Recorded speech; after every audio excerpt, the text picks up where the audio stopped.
Good morning, dear all. Are you there? आप लोग यदि प्रेजेंट हो तो प्लीज़ सभी लोग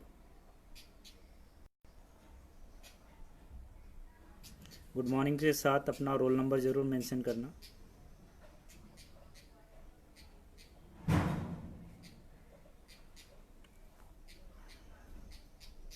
अपना रोल नंबर ज़रूर मेंशन करिए सभी लोग। और थोड़ा सा ब्रीफली टॉपिक स्टार्ट करने के पहले सुन लीजिए। न्यूटन्स ने एक्सपेरिमेंट ऑलमोस्ट अपना कंप्लीट हो गया है, उसको आप अच्छे से रिवाइज कर लीजिएगा। कोई भी कन्फ्यूज़न हो, इंट्रोडक्शन आपका डायमीटर से रिलेटेड और न्यूमेरिकल से रिलेटेड, तो आप मुझे पर्सनली मैसेज कर देना कि इस न्यूमेरिकल में ये समझ में नहीं आया। आज हम पढ़ेंगे माइकलसन इंटरफेरोमीटर के बारे में। तो इसका इंट्रोडक्शन ऑलरेडी वाजपेयी सर ने आपको बता दिया है, फिर भी ब्रीफली उसको रिकॉल करते हुए उसके एप्लीकेशन पार्ट पे हम जाएंगे। कल ही हमने बात की थी कि सस्टेन इंटरफेरेंस करने के लिए बहुत सारे एक्सपेरिमेंट यूज़ करते हैं, जैसे Young's double slit experiment, Newton's ring experiment, Michelson interferometer, biprism experiment. Mind में एक क्वेश्चन आया था कि इतने सारे एक्सपेरिमेंट जब सस्टेन इंटरफेरेंस प्रोड्यूस करते हैं तो कोई एक ही क्यों ना यूज़ करे। तो उसका आंसर बताया था कल मैंने आपको कि बेसिक जो था आपका डबल स्लिट एक्सपेरिमेंट था, लेकिन उसके बेसिस पे सिर्फ लेमडा निकाल सकते थे, लेकिन अदर कुछ लाइट से रिलेटेड या इंटरफेरेंस के बेसिस पे डिटर्मिनेशन करना है तो उस बेसिस पे नहीं हो पा रहा था। इसलिए न्यूटन्स रिंग की बात करें या बाइप्रिज्म एक्सपेरिमेंट की बात करें या माइकलसन की बात करें तो लेमडा तो निकलता ही है सबसे, लेकिन इसके अलावा उनका एक स्पेसिफिक एप्लीकेशन होता है। जैसे न्यूटन्स रिंग में देखा कि किसी अननोन लिक्विड का हम क्या कर सकते हैं, रिफ्रैक्टिव इंडेक्स निकाल सकते हैं, जो कि डबल स्लिट एक्सपेरिमेंट से नहीं निकाल सकते। ऐसे ही माइकलसन इंटरफेरोमीटर में हम देखेंगे कि उसका भी अपना कुछ स्पेसिफिक एप्लीकेशन होगा, जो न तो डबल स्लिट से सॉल्व होगा न न्यूटन्स रिंग से होगा, और वो किससे सॉल्व होगा, आपका माइकलसन से।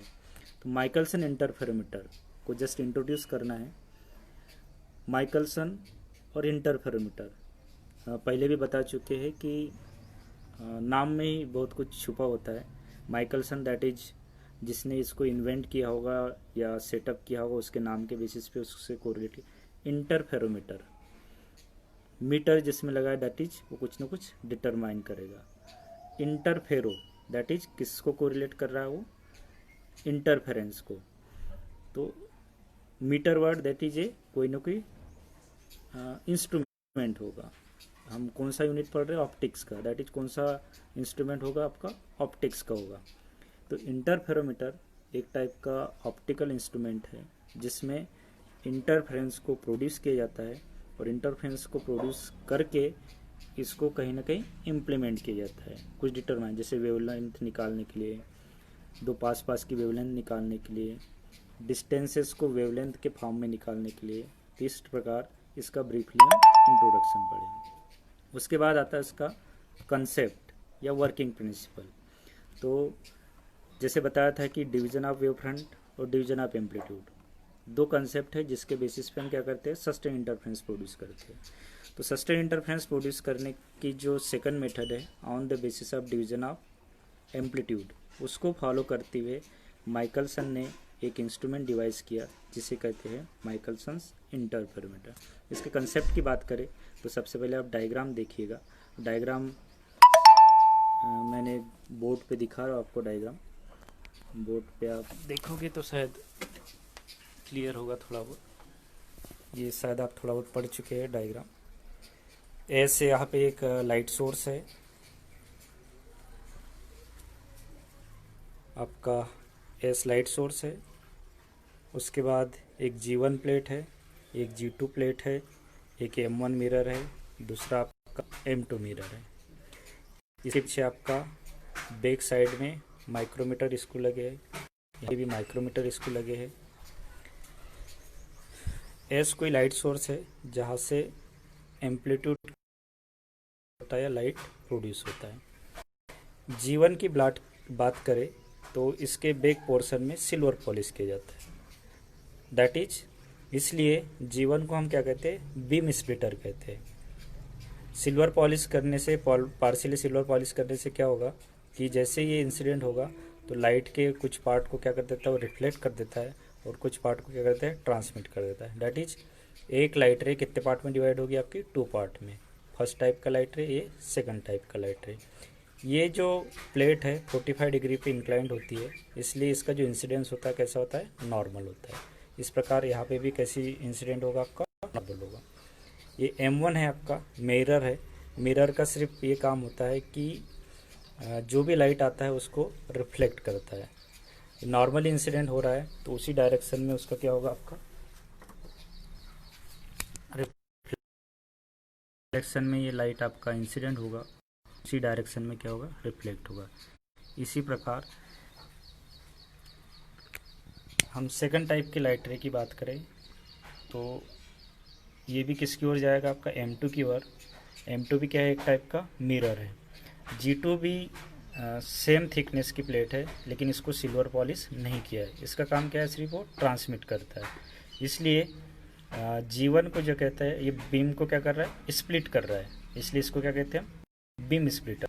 G2 क्या कर रहा है, पाथ को कंपनसेट कर रहा है, इसलिए इसको क्या कहेंगे हम, पाथ कंपनसेटर। अब थोड़ा सा माइंड में क्वेश्चन आता है कि यदि मैं G2 प्लेट को हटा दूँ, मान लो इसको मैं हटा दूँ, तो लाइट का पाथ क्या होगा आपका, ये हो जाएगा।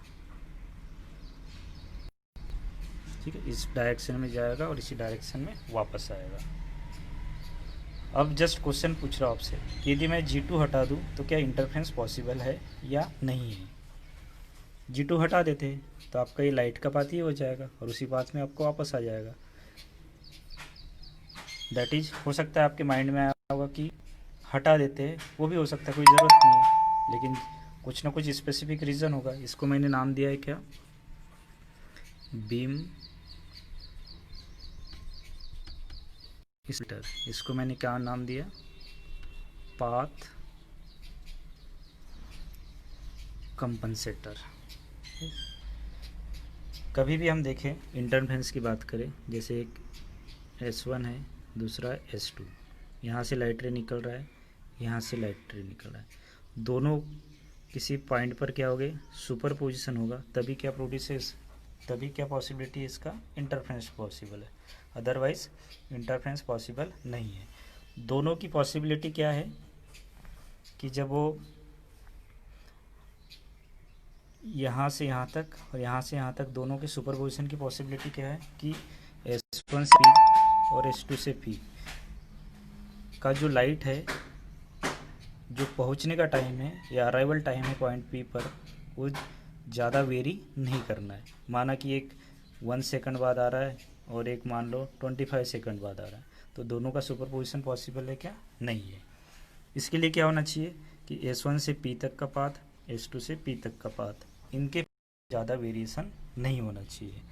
ज़्यादा वेरिएशन नहीं होना चाहिए, इसके लिए क्या करना होगा कि ऐसा कुछ अरेंजमेंट करना होगा कि S1 से P तक पहुंचने के लिए और S2 से P तक पहुंचने के लिए आपको पाथ की वैल्यू लगभग सेम रखनी होगी। तो हम यहाँ थोड़ा सा देखें, यदि मैं G2 को हटा दूँ तो क्या होगा, आपका लाइट का सुपरपोजिशन की बात करें, यहाँ से पॉइंट ओरिजिनेट होगा, यहाँ से लाइट निकला, ये ग्लास प्लेट में से निकला, किस पर इंसिडेंट होगा, M1 पर, फिर यहाँ से रिफ्लेक्ट होगा, फिर ग्लास प्लेट में से इंसिडेंट होगा, कहाँ मिलेगा आपका, फिर से इस रीजन में।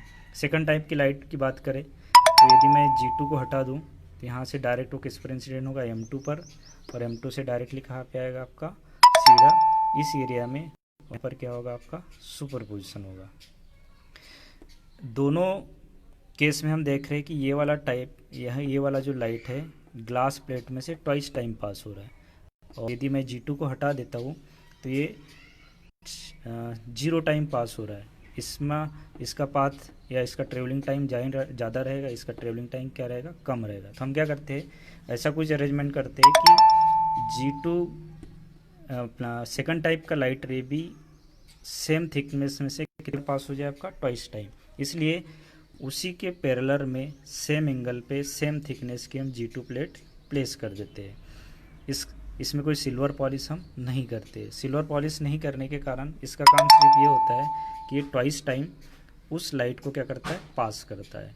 ट्वाइस टाइम लाइट को पास करने के कारण ये भी लाइट कितने टाइम पास हो जाता है आपका, ट्वाइस टाइम, और ये भी ऑलरेडी ट्वाइस टाइम है ही, इसलिए ओवरलैपिंग की पॉसिबिलिटी आपकी बनती है। और यहाँ पे जो फ्रिंजेस मिलती है वो सिर्फ फर्स्ट टाइप के और सेकंड टाइप के लाइट रे के कारण ही मिलती है। अब लाइट रे मिलने के कारण ऑब्जर्वेशन में ये देखा गया कि जैसे आप टेलीस्कोप में देखते हो तो M1 का एक्चुअल इमेज तो दिखता ही है, इसके साथ में किसका वर्चुअल इमेज दिखता है, M2 का। दैट इज यदि आप टेलीस्कोप ऑब्जर्व करोगे तो आपको ये M1 मिलेगा और इसके साथ में क्या मिलेगा, M2 डैश वर्चुअल इमेज। यदि ये देखा गया कि इसके बीच यदि 90 डिग्री है, किसके किसके बीच, आपका जो M1 का फेस है और M2 का फेस है, तो आपको ये M1 और M2 एग्जैक्ट पैरेलल दिखते हैं। पैरेलल के केस में आपको जो फ्रिंजेस है वो कैसे दिखती है, आपकी सर्कुलर दिखती है। और यदि ये 90 डिग्री यदि मेंटेन नहीं हो तो आपका ये जो जैसे M1 है, ये दूसरा आपका डायरेक्शन चेंज हो जाएगी और आपका जो फ्रिंजेस का शेप है वो क्या हो जाता है, आपका चेंज हो जाता है। प्रीवियस क्लास में भी बताया था कि सर्कुलर फ्रिंजेस का एनालिसिस ज़्यादा इजी होता है, इसलिए हम ऐसा सेटअप करते हैं कि फ्रिंजेस कैसे दिखे, आपको सर्कुलर दिखे। तो इस प्रकार फ्रिंजेस के पैटर्न को देखने के लिए ये थोड़ा सा डायग्राम बनाया। यदि M1 और M2 आपस में ओवरलैप करते हैं तो उस केस में आपको एक डार्क ब्लैक स्पॉट दिखता है, और यदि ये बीच का सेपरेशन चेंज होता है तो आपको रिंग्स कैसी दिखती है, सर्कुलर दिखती है। इस प्रकार ये बेसिक सेटअप है। इसके अलावा भी आपको फ्रिंजेस अलग अलग दिखती है जो मैं आपको बुक में बताऊंगा अभी।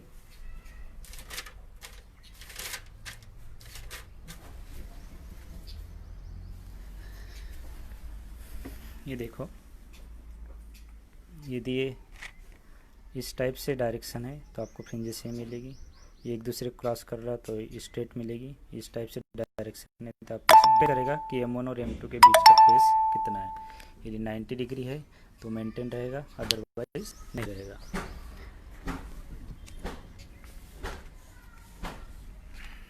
तो ये बेसिक सेटअप है कि आपका माइकलसन इंटरफेरोमीटर क्या है, इसमें फ्रिंजेस कैसे बनती है। इसके बाद आते हैं इसके एप्लीकेशन पार्ट पे। तो एप्लीकेशन पार्ट की बात करें तो पहला है आपका to determine the wavelength of monochromatic light, जो कि हम बायप्रिज्म में अपना डबल स्लिट में पढ़ सके हैं, न्यूटन्स रिंग में पढ़। दूसरा to determine difference between two neighbouring wavelength, पास की वेवलेंथ है उसके बीच का डिफरेंस निकालने के लिए। Third refractive index of thickness of various thin transparent sheet, जो थिन ट्रांसपेरेंट शीट होती है उसका थिकनेस निकालने के लिए भी यूज़ किया जाता है। और fourth for measurement of standard metre in terms of wavelength, standard metre का किसके टर्म्स में, वेवलेंथ के टर्म्स में मेजरमेंट कर सकता है। हमारे सिलेबस में सिर्फ 3 है, पहला, दूसरा और तीसरा ऑप्शनल, तो हम शुरू के 3 पढ़ेंगे, ये हमारे सिलेबस में नहीं है। तो जस्ट हम फर्स्ट की बात करते हैं, मेजरमेंट ऑफ वेवलेंथ्स,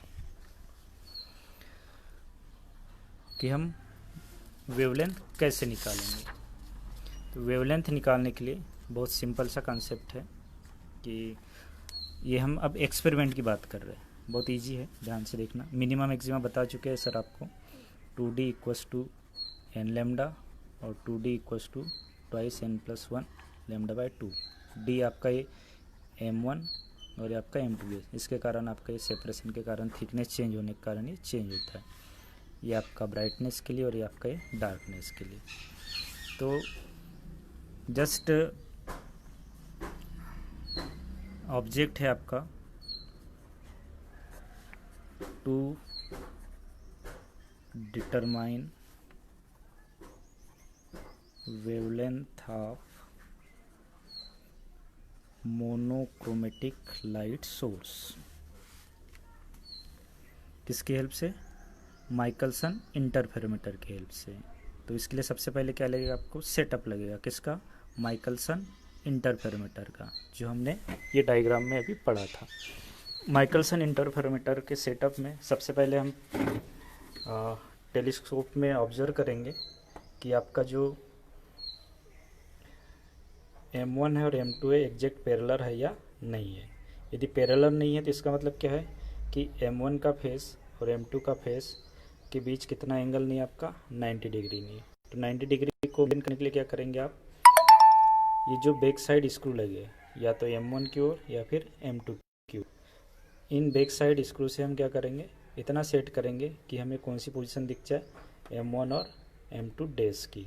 M1 और M2 डैश की पोजीशन जैसे दिख जाएगी, आपको फ्रिंजेस कैसे दिख जाएगी, आपको सर्कुलर दिख जाएगी। अब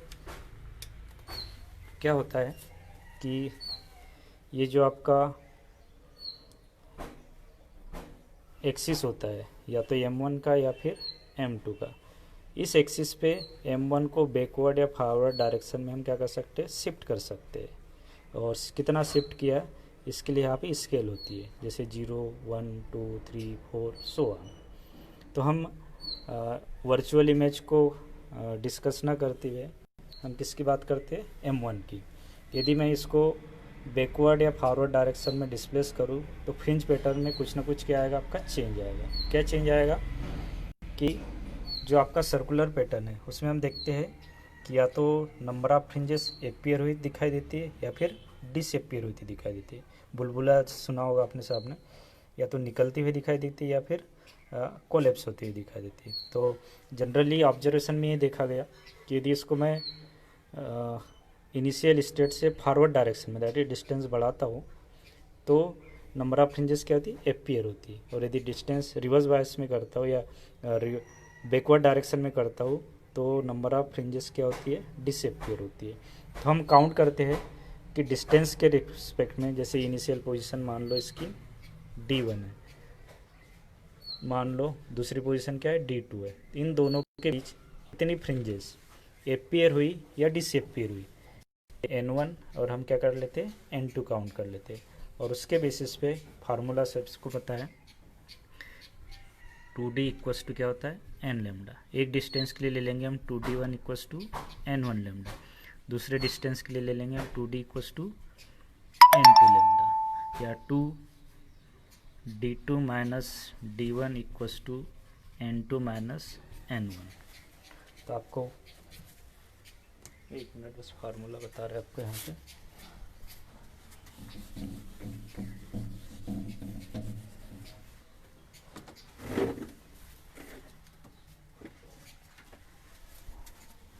जैसे 2D1 इक्वस टू आ गया n1 lambda, 2D2 equals to आ जाएगा n2 lambda, 2D2 minus D1 equals to आ गया n2 माइनस n1 लेमडा, या 2 इसको आप कैपिटल D इक्वस टू इसको n मान लो लेमडा, या 2D इक्वस टू हो जाएगा आपका n लेमडा, या लेमडा इक्वस टू हो जाएगा 2D अपॉन n। तो ये जो फार्मूला आ गया किसके लिए आ गया, आपका wavelength determination. D that is distance between two position, n that is दो पोजीशन के रिस्पेक्ट में कितनी नंबर ऑफ फ्रिंजेस अपीयर हुई और कितनी नंबर ऑफ फ्रिंजेस डिसअपीयर हुई। ये डिटर्मिनेशन किसके बेसिस, ये तो फर्स्ट एप्लीकेशन हो गया कि how we can determine wavelength of monochromatic light source by using Michelson interferometer. थोड़ा सा रिकॉल करते हैं जो पढ़ा है हमने, कि क्वेश्चन क्या है, माइकलसन इंटरफेरोमीटर क्या है, इसमें रिंग्स कैसे बनती है, इसको हम कहाँ यूज़ करते हैं और एक किस प्रिंसिपल पर वर्क करता है। तो मैंने जो बताया कि इसका जो एक्सपेरिमेंटल सेटअप है, एक आपका लाइट सोर्स है, दो ग्लास प्लेट है, एक G1 दूसरा G2। G1 को हम बीम स्प्लिटर कहते हैं। इसके बैक साइड में पार्शियली सिल्वर पॉलिश होता है। जैसे ही उस पोर्शन पर लाइट इंसिडेंट होता है तो लाइट टू पार्ट में स्प्लिट हो जाता है, इसलिए इसको बीम स्प्लिटर कहते हैं। उसके बाद ऐसा अरेंजमेंट किया जाता है कि जो डिवाइडेड पोर्शन है परपेंडिकुलर डायरेक्शन से ट्रेवल करे और मिरर के थ्रू उसी डायरेक्शन में उनका क्या हो जाए, रिफ्लेक्शन हो जाए। रिफ्लेक्शन के बाद उनका कहीं ना कहीं क्या होना चाहिए, सुपरपोजिशन होना चाहिए, और सुपरपोजिशन के कारण क्या प्रोड्यूस होगा, आपका इंटरफेरेंस प्रोड्यूस होगा। इंटरफेरेंस प्रोड्यूस होगा या नहीं होगा, आप देखिए कि उसके लिए मैंने एक G2 प्लेट का कंसेप्ट बताया कि G2 को हम क्या कहते हैं, पाथ कंपनसेटर। क्यों?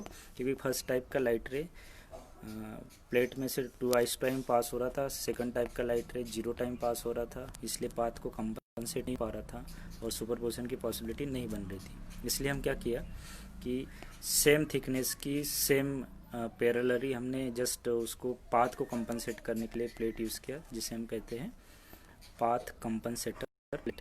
M1 और M2 जस्ट रिफ्लेक्शन प्रोड्यूस करते हैं, वो डिपेंड करेगा किस डायरेक्शन। फिर ऑब्जर्वेशन में ये देखा गया कि यदि M1 का फेस और M2 का फेस एग्जैक्ट परपेंडिकुलर हो तो फ्रिंजेस कैसी दिखती है, आपको सर्कुलर दिखती है। और उस केस में टेलीस्कोप में आप ऑब्जर्व करोगे तो आपका टेलीस्कोप में जो फ्रिंज पैटर्न है या मिरर्स की पोजीशन है, एक्चुअल इमेज दिखती है आपको किसकी, M1 की, और उसके साथ वर्चुअल इमेज दिखती है किसकी, M2 की। और एग्जैक्ट परपेंडिकुलर के केस में एक दूसरे के क्या दिखते हैं आपको, पैरेलल दिखते हैं। यदि पैरेलल दिख रहा है तो सर्कुलर दिखेगी, और सर्कुलर इसलिए ऑब्जर्व करते हैं क्योंकि सर्कुलर शेप्स का स्टडी करना थोड़ा सा इजी होता है। उसके बाद हम इसके एप्लीकेशन की बात करेंगे। तो इसके एप्लीकेशन 4 एप्लीकेशन है। We can determine wavelength of monochromatic source, we can determine difference between 2 neighbouring wavelengths, और थर्ड है determination of refractive index, fourth है determination of distance in terms of wavelength. तो शुरू के 3 हम स्टडी करेंगे, फोर्थ हमारे सिलेबस में नहीं है, उसको हम स्टडी नहीं करेंगे, लेकिन ये पता होना चाहिए कि क्या एप्लीकेशन होता है। तो पहला एप्लीकेशन हमने पढ़ा determination of wavelength of monochromatic light source, that is object है हमारा कि हमें वेवलेंथ निकालना है किसकी, मोनोक्रोमेटिक लाइट सोर्स की। तो उसके लिए बेसिक सेटअप देखते हैं हम कि सर्कुलर रिंग्स मिल रही है या नहीं मिल रही। नहीं मिल रही तो हम सेटअप को देखते हैं कि 90 डिग्री पे है या नहीं है। उसके बाद जैसे सर्कुलर रिंग्स मिल जाएगी तो M1 या M2 को उसी के एक्सिस पे हम क्या करते हैं, फॉरवर्ड या बैकवर्ड डायरेक्शन में डिस्प्लेस करते हैं। तो डिस्प्लेस करने से क्या चेंजेस होता है कि सेंटर पे रिंग्स के या तो नंबर ऑफ फ्रिंजेस अपीयर होती है या डिसअपीयर होती है। तो हम 2 डिस्टेंसेस के रिस्पेक्ट में नंबर ऑफ अपीयरिंग और डिसअपीयरिंग रिंग्स को काउंट कर लेते हैं, और काउंट करने के बाद एक फार्मूला है आपका 2d1 = n1 lambda, 2d2 = n2 lambda, और उससे हम निकाल के आपका जो फार्मूला है ये निकालते हैं। आज के लिए इतना काफ़ी है, इतना रिवाइज कर लेना, मैं इसके नोट्स प्रोवाइड कर लूँगा। क्लास रिप्रेजेंटेटिव को अपना फीडबैक दे देना, कोई इशू हो आज के लेक्चर में तो हम इसको रिवाइज या रिकॉल करके फिर से आपको भेज देंगे। Thank you, good luck. इसके बाद प्रेशर क्लास लेंगे आपकी। बाय।